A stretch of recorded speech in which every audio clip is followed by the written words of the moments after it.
You're listening to the Good News Podcast with Jamie Holtom, brought to you by NBUC. Hey everybody, welcome back to the Good News Podcast with Jamie Holtom. My name is Matt. I'm the producer for the show. I'm here again this week just to introduce you to our guest.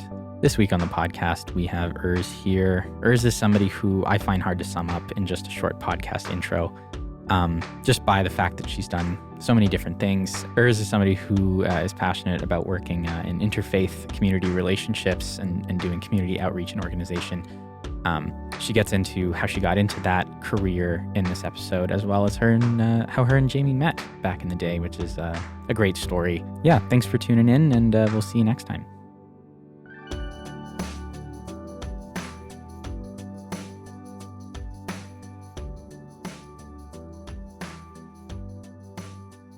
Well, hi, everybody. Welcome to the Good News Podcast. And it's always fun to talk and share about good news. And there's so much to this story today with my good friend Urz Heer, who's going to join us for today's episode. And hey, Urz, thanks so much for being a part of the Good News Podcast today. And I just can't wait to drill down into some of the things that God has you doing in our city. I believe that God has given you a very unique and special role. In fact, that you are doing things in some ways that very few people could do. And so we'll get into that. But first, it's kind of cool how we met. Like I still, when I think about it, I still marvel. It still amazes me. And just the way that we really, I think became friends so very quickly, and how it happened. Can you kind of rewind history a little bit and share that story, at least as best you can remember? Yeah, I feel like you tell the story better, but I'll share. First of all, thank you very much for having me and inviting me. This is, amazing what you're doing.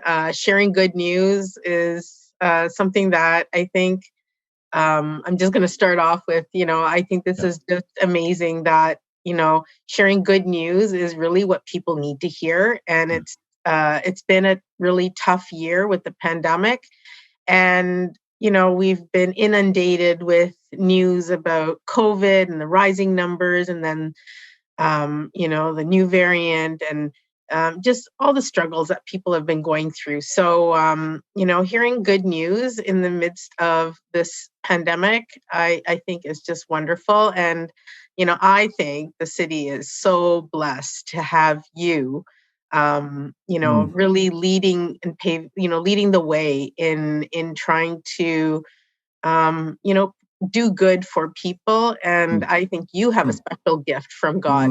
And so we're all very grateful. And I really say that from the bottom of my heart.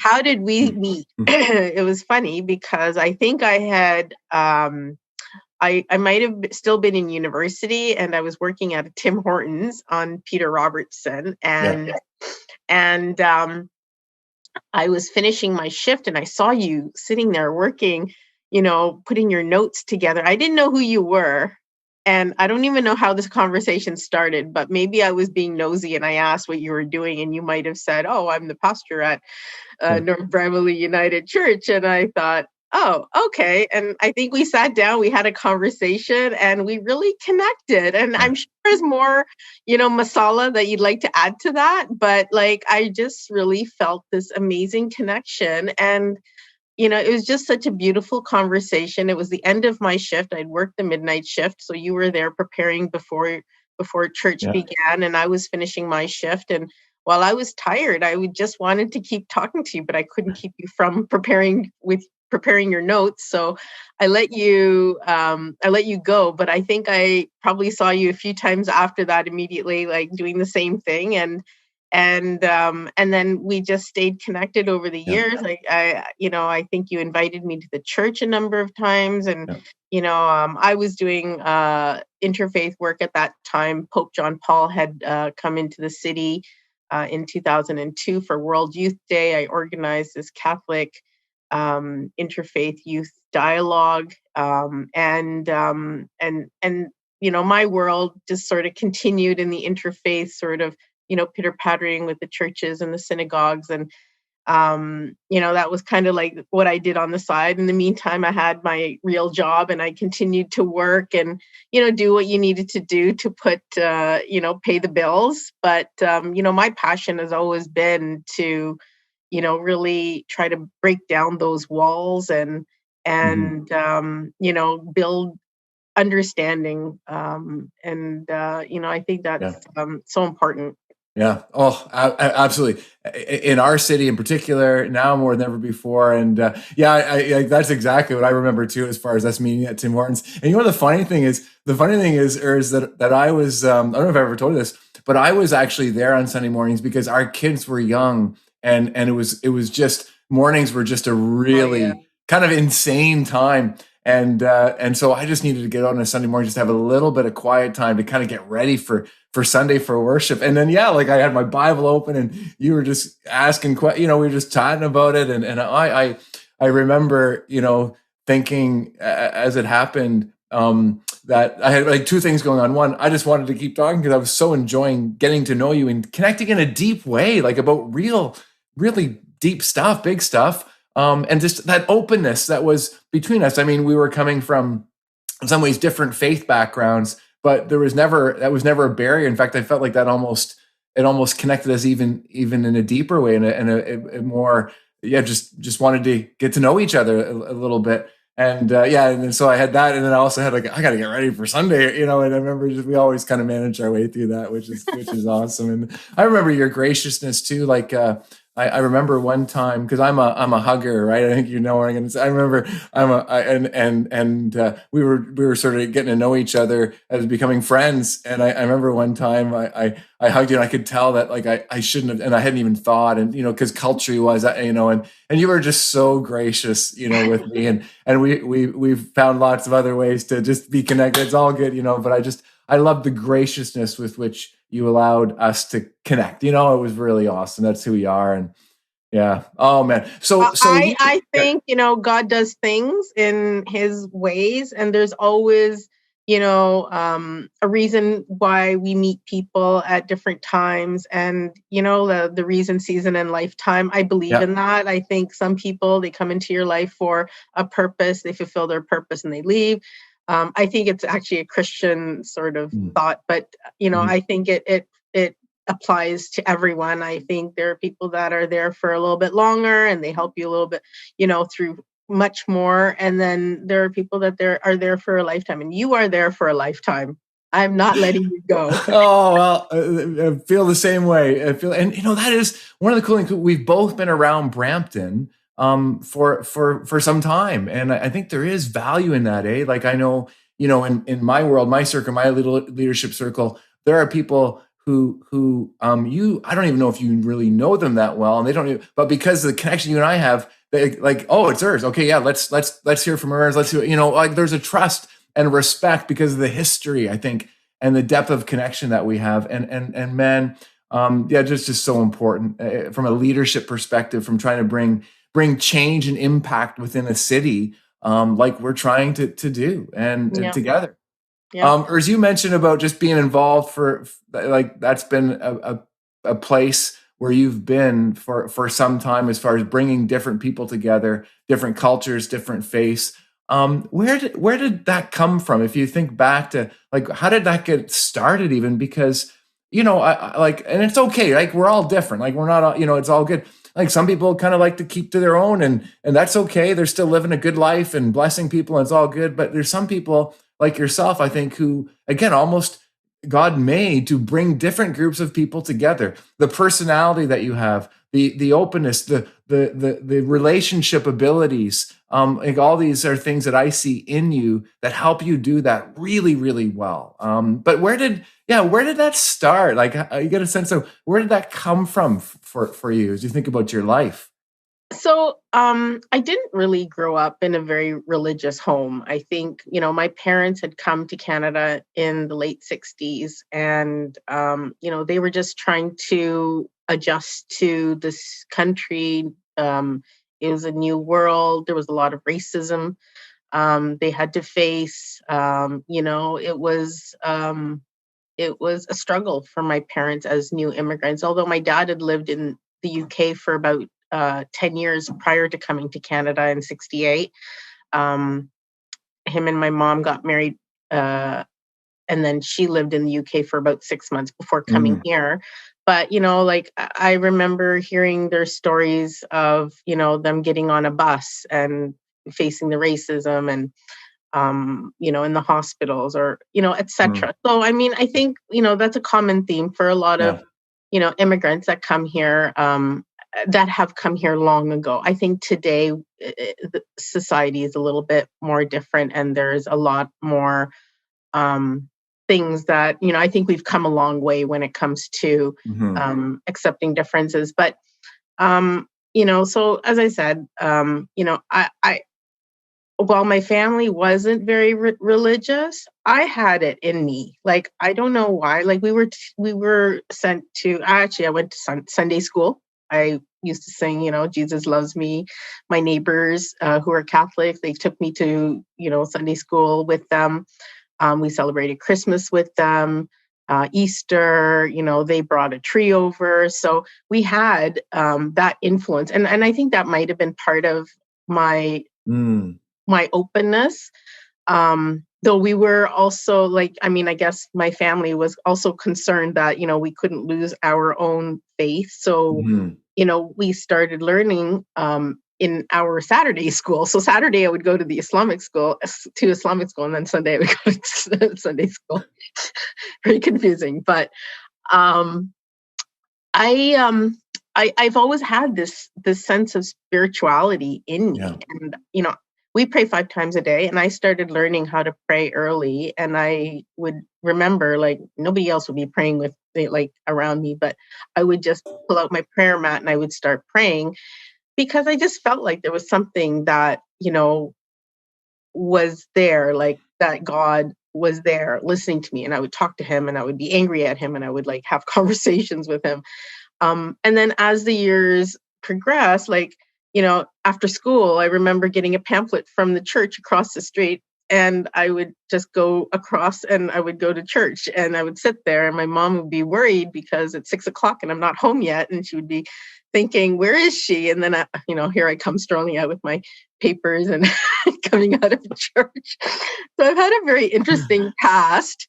But over the years, I just continued to be open to, churches and synagogues, and while also being strong in my own faith. And I think I really explored many options, and I came to one conclusion. And, and I apologize, I don't mean to be imposing my thoughts here, but if it's okay.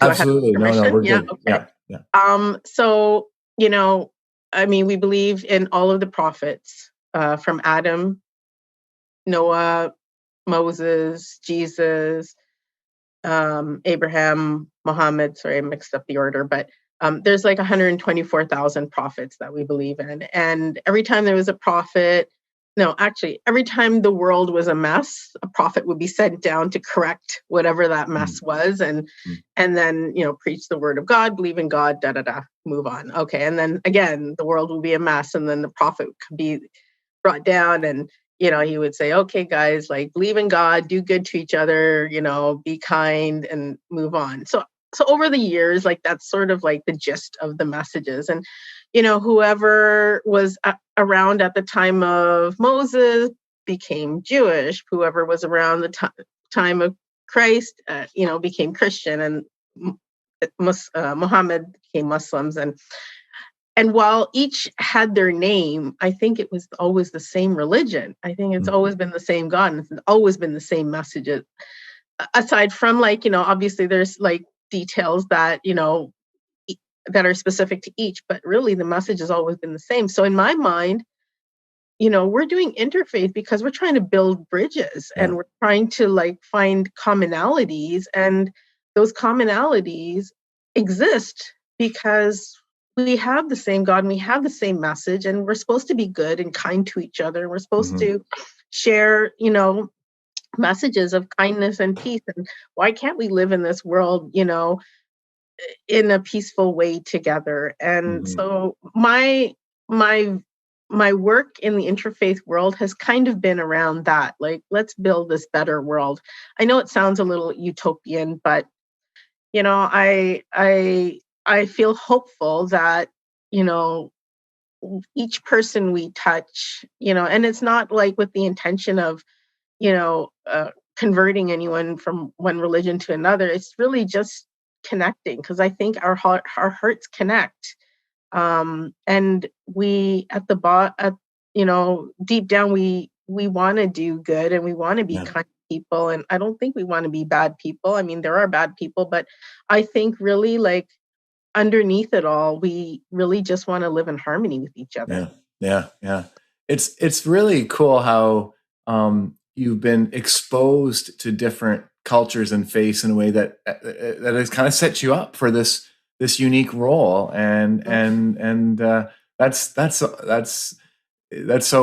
I think that as I'm hearing this, that's part of the foundation that God has given you to enable you to do this work. It as you share that, it just makes so much sense, Urz, that you, and I agree. Like, I mean, I think especially when we talk about the city of Brampton, we want to talk about that here today. We want to help bring people together. Like, we could, there's so many things that could divide people, that could divide faiths. And as you said, there's differences. We're not saying they're all the same, but we're saying there is enough commonality that let's focus on that. Let's serve together in our city and be a blessing. Because if we do that, well, surely God's smiling at that. And the other things they're all gonna fall into place. It's all good. I just really, really love that.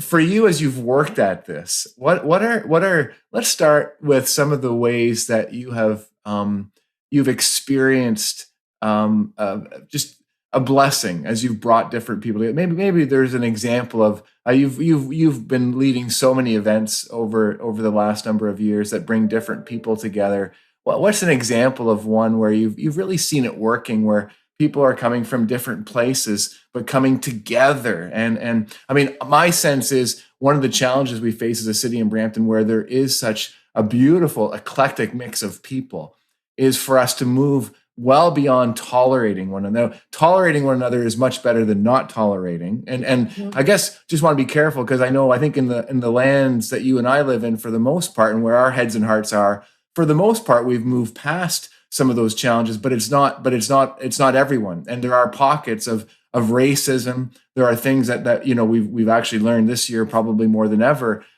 We got some work still to do, big time, around those things. But there are moments and times where we have experienced people who are different faiths, different cultures coming together.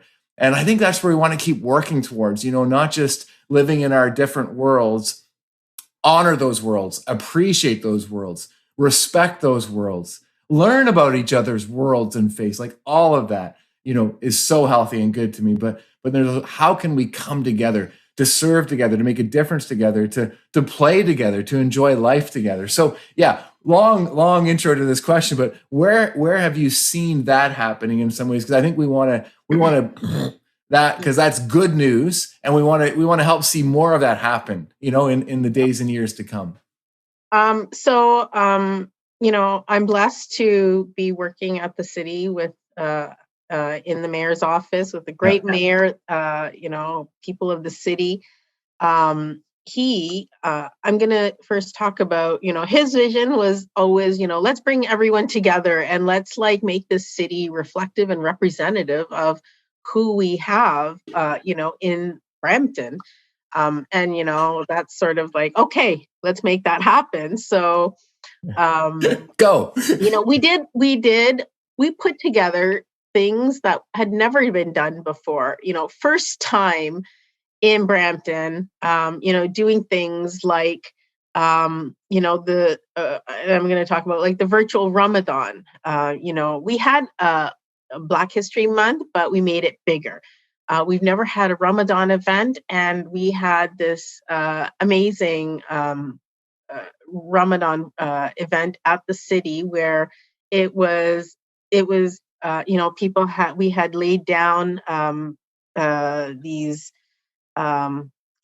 cardboard settings so people could sit down on the ground and eat. And like, that's very much how we would, sit down and eat in, say, Mecca. Like, people would get together for, to break their fast. And, we had a celebration, and it wasn't just for Muslims. It was actually for people to see and come and join and be a part of this. And we had people that were just showing up and sitting with everyone and, enjoying a meal together. And it was, this is pre-COVID. I don't know if we can do this for a little while, but this year it's virtual. But people came out to experience this, and that was wonderful. And we've had many celebrations in the city that reflect our diversity in the city, and from celebrations to recognition.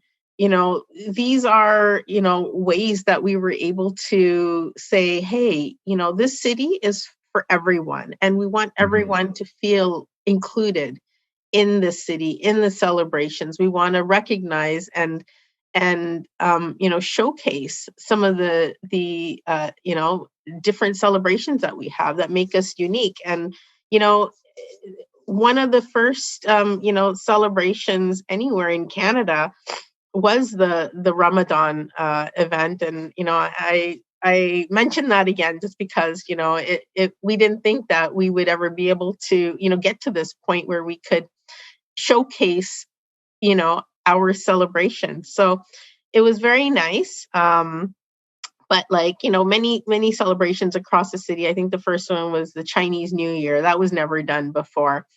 Tamil New Year, and Sikh Heritage Month had started, and then it became a really big celebration throughout the month. Same thing with Black History Month, and there's Filipino Heritage Month, there's Italian, there's Portuguese, and Irish just recently, and there's Diwali. There's just so many, and bringing Christian Heritage Month to the city too, celebrate for the whole month of December. Like, these are beautiful things. Like, I feel proud that, we were able to do this for the city. And I know people feel proud that the city is doing this for them. And, that builds bridges. I think it breaks down walls, and it really allows for people who don't know one another to get a chance to get to know one another. And, that's how we build a better world, not just airy-fairy stuff where we visit each other's faith places. That's nice. It's great. It's wonderful. But I think, all of these things, accumulate and really help us to build a better world. But we start with our city, and we show others how we do it here. And then other cities, they see what we're doing, and they do the same thing. And, it just continues to grow. And, the Good News podcast, I think this is just like a good news story where, we're doing something right. We're doing something good. And, and I'm so honored to have played an important role in that process. So I think it's so important for us to get to know one another, and the work that we're able to do at the city, I think, is so important in really bridging that gap and helping people to understand one another. Yeah, absolutely. Oh, and I just so agree that getting to know one another is so important. I think you're right. We have the opportunity here in Brampton to model it for other places, because it doesn't get much more diverse than what we have here. It's a gift to the city, and it's a challenge, absolutely. But we have an opportunity here to create new ways to connect to. And it's funny because for those that are listening to this as Christians. Jesus was really, like, he led the way in this. Like, he broke down barriers. He was not afraid to meet with people and connect with people. There's a story about a woman at a well, and in this time, in this place, the culture wouldn't have been that a man would connect with a woman, and definitely not a woman from Samaria. And he just broke down those barriers. And I think as we break down these barriers, we're living into our faith in really important ways. And one of the ways that we've experienced, I'd love to get your take on this one, is we've really encouraged people. I might have shared this with you in the past, but we've really encouraged people to hold neighborhood parties and gatherings, because we find, like, on most streets in Brampton, there's a variety of people that live there.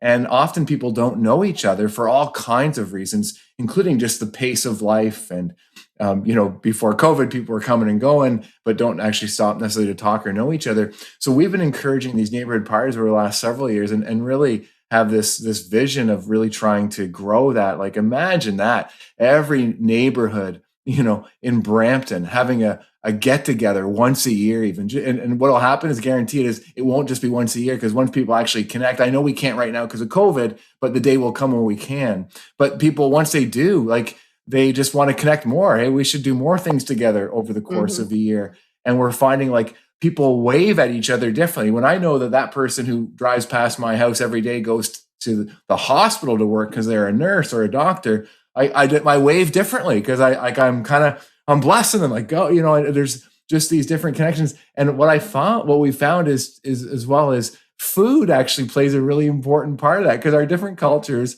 often have different kinds of food. And when you have these gatherings where people bring food, they often bring food from their culture. And it's so awesome to see the way that people can connect and get to know each other. And then you can talk about your life and where you're from and your faith, and these things just kind of evolve naturally as part of the conversation when you get together. But yeah, what do you think about that, about encouraging across our city people to have gatherings in their neighborhoods?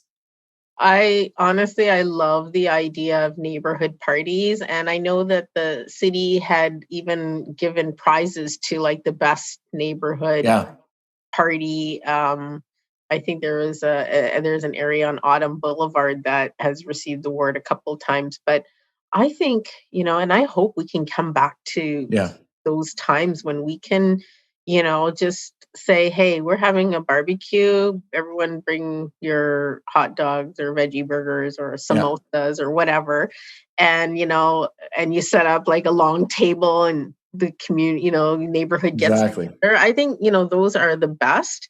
I think people love to, people love to gather around food. And I would love if there weren't, public health, restrictions, that, like, if we, like, got together, even as a big city, like, let's get together at Chinguacousy Park, and everyone, you bring your own table, you bring your own stuff, and, let's just all, like, celebrate our, coming together. Maybe after COVID is done and we're vaccinated, maybe we can do something like Absolutely. that. That's like ideal, and, while I'm talking about, post-COVID, we've seen, people even during COVID, really trying to, not come together, but, we saw the example in Italy where people were playing their instruments, from their windows, and, like, just like little beautiful gestures. Like, I'm all for,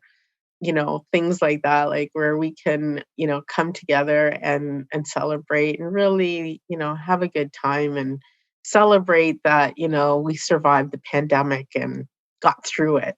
I can't wait for that day. Yeah, no, it's going to come. It'll come eventually, for sure. And I agree. Can't wait. Inshallah. That's what I say. God willing. Yeah, absolutely. So, what are some of the challenges that you've experienced in trying? Because those are real too, and it's good chances we're drilling down here to talk a bit about that. What are some of the challenges that you've experienced, or is in trying to bring some of the different faiths and cultures together in our city? Maybe places for us to be thinking about opportunities to work on, if you will. But where some of the challenges have been around this work that you've been doing?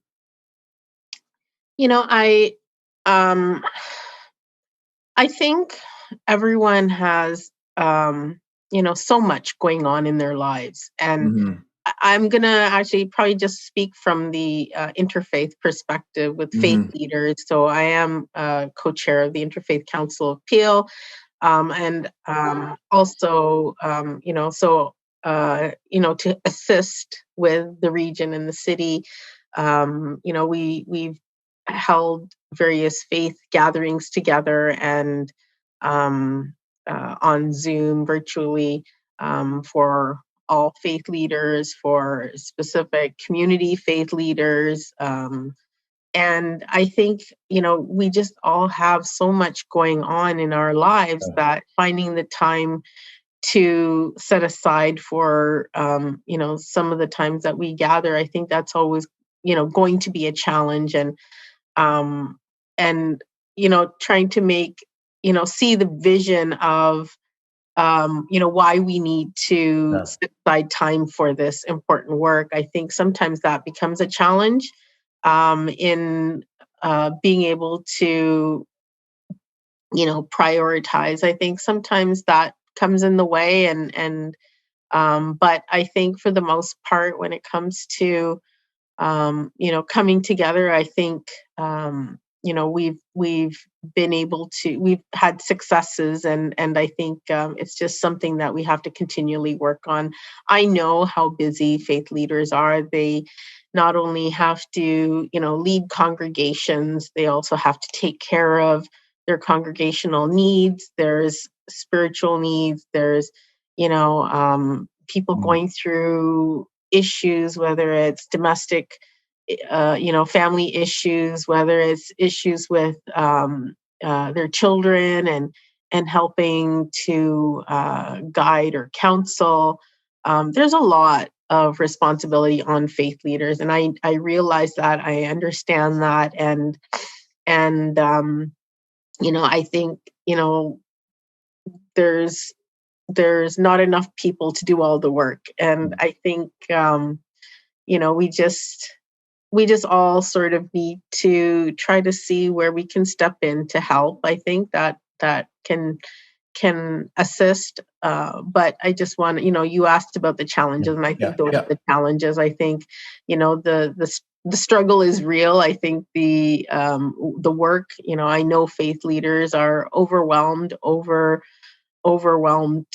and sometimes it's hard for them to be able to set aside time for these nice, fluffy meetings and discussions when they have people that are dying, or people that are suffering, or people that are facing mental health illness, which is has been so common, especially during the pandemic. People who are suffering addictions. So we have a lot of work out there, and a lot of that burden lies on faith leaders. I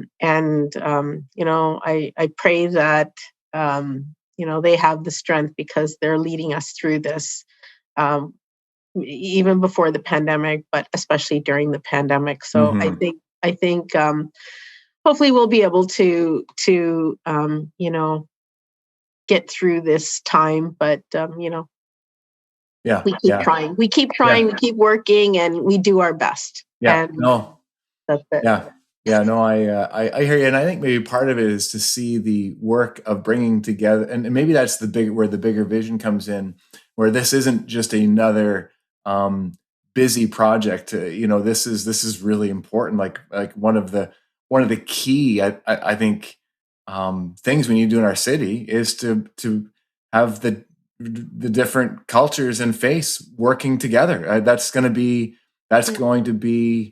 a big issue for us, if our city is going to be all that it can be, if it's going to live up to the potential that God has for it. And I think hopefully as leaders see that vision, that how important it is, they'll come on board, prioritize this, but also maybe it's someone else within a community that can get involved, not the leader themselves. Because I know in our church, there's a number of people whose hearts are really geared for this and want to be a part of something like this. And that gives me inspiration and great hope, as well. Like, absolutely. Some people may not even know. For some people today, part of the good news might be that we have an interfaith leadership group in our city. As mentioned, maybe just a little bit about that, Urz. What kind of work is that group doing, and what are some of the conversations and things happening there around that table, or I guess these days around that Zoom call?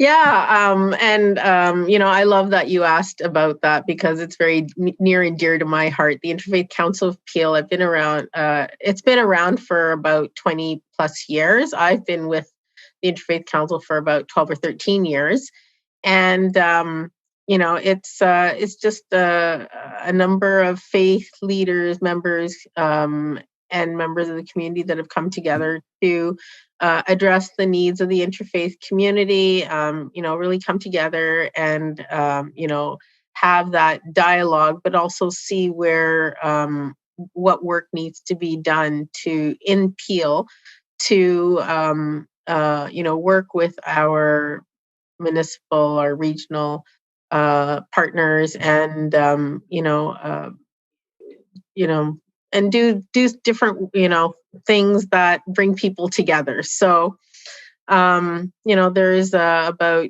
20 or 25 people on the steering committee that meet monthly, and then there are gatherings that take place a few times a year. Whether it's a discussion based on a certain theme, or whether it's been a picnic. We've had a picnic in the past, Nice. and we didn't have one last year.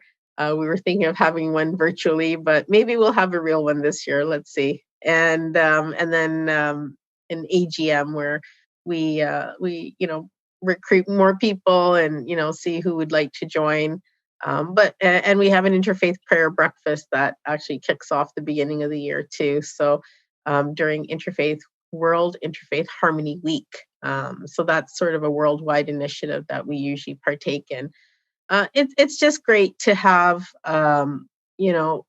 people at the table, faith leaders and different faith leaders at the table, sharing their work and us trying to build bridges together and the fact that we're able to work in the Mississauga, Brampton, and Caledon with as the leaders in this work and do different things that bring people together. It's an honor and a privilege. I think we're probably one of the more active interfaith communities across the GTA. I know there's GTA and beyond, but I think when it comes to engaging with community members regularly and frequently and often, I think we're doing a pretty good job. We've tried to engage people virtually, as other groups have. I think when the pandemic started, we understood that there was a need for us to be able to connect even more with our faith communities to ensure that they had the information they needed. If they needed food delivered to them, we were able to communicate that. If they needed, mental health assistance or federal assistance or, whatever the need was, we knew that we had the resources and the ability to connect with the various communities to make sure that, hopefully no one was left behind. Well, 100% that's not possible, but we tried our best and we really try to make sure that the information reaches those that might not get it otherwise. Not everyone listens to CP24 or CBC or listens to the mayor's town halls weekly or, so, we really want to make sure that, we don't, somebody isn't left behind. But I actually wanted to pick up on what you said earlier, where while there's great responsibility on the faith leaders, I think there's a need for us to also step out as individuals, people just checking in on your neighbors. An elderly person, give them a call. During this pandemic, I think while we have been asked to not socially engage or physically engage, I think we've also forgotten that you can just pick up the phone and call people and just check in on them, and that's so important because we don't want anyone left behind. We really want to make sure that there's no one that's felt like nobody's checked in on them, or they don't have groceries, or they don't have medicine, and they're suffering. And so, we all know people, whether it's our family, whether it's our friends. I think it's important for us to, stay connected. And, we're not this, I know this podcast is going to go on forever, and even after the pandemic, but, we're not through it yet, and still have to stay on our guard and stay on top of this. So. Yeah. Absolutely.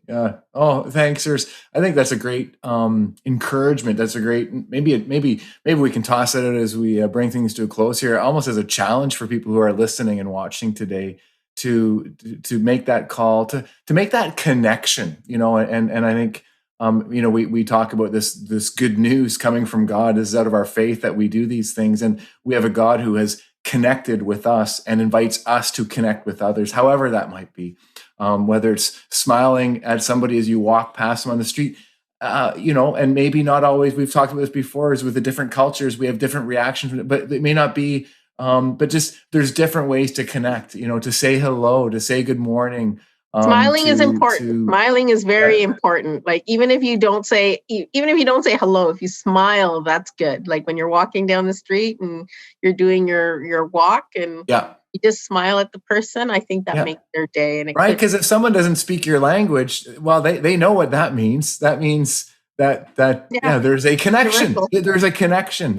Maybe we're getting that specific as we close here, to offer the connection of a smile when we see people, especially people maybe who are different from us, because sometimes that's where we might be challenged to connect. So I echo that. Like that's a great rally cry for us as a city. Hey, let's connect with each other. Let's reach out. Let's make that call. Let's offer that smile. Let's share some love.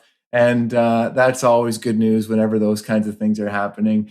Urz, thank you again for the beautiful ways that you do all of those things, for the leadership that you provide within our city. And I know, though you've done so much over the years, in some ways you're just getting started too. There's so much more that we can do together, and just look forward to that. So thanks for being a bearer of good news, Urz, just in who you are and the way you live. And it really is a joy and a pleasure to get to do it together. Mm-hmm. Thank you, Pastor Jamie, for all that you do. I know I've said it before, but you are a true asset in the community. You're a gem. And I think the city is very lucky to have someone like you. So thank you for all that you do. And thank you for doing this. Pleasure. Thanks so much. And thank you, everyone, for joining us today on the Good News Podcast. So glad that you could be a part of this conversation. And God bless you as you live this out. Go get them. Share some good news. Be good news. Thanks for being a part of today. God bless you, friends. Thank you for listening to the Good News Podcast with Jamie Holtom. If you liked what you heard today, please share it with a friend who may benefit from today's conversation. And if you want to hear more, be sure to subscribe to this show and turn on your notifications so you never miss an episode. Thanks again. We hope you enjoyed today's discussion, and we'll see you next time.